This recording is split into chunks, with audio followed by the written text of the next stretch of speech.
TDP జాతీయ ప్రధాన కార్యదర్శి పార్టీ అధ్యక్షుడు చంద్రబాబు నాయుడు రాజకీయ వారసుడు యువగళ యాత్రికుడు నారా లోకేష్ ఎక్కడున్నారు? ఏడాది క్రితం ఆయన యువగళం యాత్ర సూపర్ హిట్ అని ప్రచారం చేసుకున్న టీడీపీ నాయకత్వం ఎందుకు లోకేష్ను తెరపైకి తీసుకురావటం లేదు? కేవలం మంగళగిరి నియోజకవర్గానికి మాత్రమే లోకేష్ను పరిమితం చేయటం వెనుక ఉన్నది వ్యూహమా, జాగ్రత్త? పార్టీ అధినేత చంద్రబాబు నాయుడే తన కుమారుని ఎక్కువ ఫోకస్ చేయకూడదని నిర్ణయించుకున్నారా? తెలుగుదేశం, జనసేన, బీజేపీలు పొత్తు పెట్టుకున్న తర్వాత నారా లోకేష్ ప్రముఖంగా ఎక్కడా కనిపించటం లేదు. 3 పార్టీలు కలిసి నిర్వహించిన చిలకలూరిపేట సభలో ఆయన వేదికనే ఎక్కలేదు. వేదిక కింద పార్టీ శ్రేణులతో కలిసి ఉండిపోయారు. బీజేపీతో పొత్తు కుదరక ముందు టీడీపీ, జనసేనలు సంయుక్తంగా తాడేపల్లిగూడెంలో నిర్వహించిన జెండా సభలోనూ లోకేష్ లేరు. తన రాజకీయ వారసుడిగా లోకేష్ ను ప్రొజెక్ట్ చేస్తూ ఉన్న చంద్రబాబు నాయుడు ఈ 2 సభలకు లోకేష్ ను ఎందుకు వేదికను ఎక్కించలేదో అర్థం కావటం లేదంటున్నారు రాజకీయ పండితులు. గతేడాది జనవరిలో నారా లోకేష్ యువగళం పేరిట పాదయాత్రను మొదలుపెట్టారు. దానికి అనుకున్నంతగా స్పందన రాలేదు.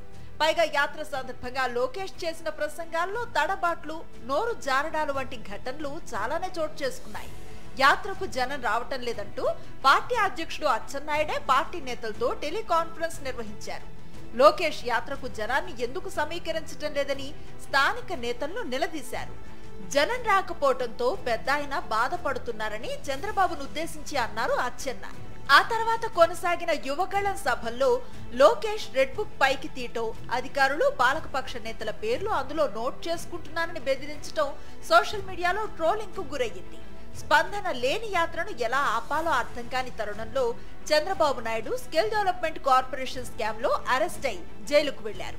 ఆ సమయంలోనే లోకేష్ యువగళానికి బ్రేక్ ఇచ్చారు.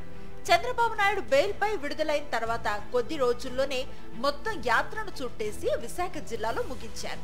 ఆ సభలో పవన్, చంద్రబాబులతో లోకేష్ వేదికపై కనిపించారు. విశాఖ సభ తర్వాత లోకేష్ నెమ్మదిగా కనుమరుగయ్యారు. టీడీపీ, జనసేనలు తమ అభ్యర్థుల తొలి జాబితాలు విడుదల చేసిన సందర్భంలో పవన్, చంద్రబాబు, అచ్చెన్నాయుడు ఉన్నారు, కానీ లోకేష్ లేరక్కడ. ఆ తర్వాత నుంచి లోకేష్ పూర్తిగా మంగళగిరికే పరిమితమయ్యారు. దీనికి కారణం లోకేష్ ఇప్పటికీ పరిణితితో మాట్లాడలేకపోవటమే అంటున్నారు రాజకీయ పరిశీలకులు. లోకేష్ చేత మాట్లాడిస్తే రాజకీయ ప్రత్యర్థులకు ఆయుధం చేతిలో పెట్టడమే అవుతుందని పార్టీ సీనియర్లు కూడా అంతర్గత సంభాషణల్లో చెప్పటం వల్లే చంద్రబాబు కూడా లోకేష్ ను మంగళగిరికి పరిమితం చేసి ఉండవచ్చు అంటున్నారు. లోకేష్ ని తన రాజకీయ వారసుడిగా ముఖ్యమంత్రి పీఠంపై చూడాలని చంద్రబాబు తహతహలాడుతున్నారు. 2014 ఎన్నికల అనంతరం లోకేష్ ను ఎమ్మెల్సీని చేసి మంత్రివర్గంలోకి తీసుకున్నారు చంద్రబాబు. 2019 ఎన్నికల్లో లోకేష్ మంగళగిరి నుంచి ఓడిపోయారు.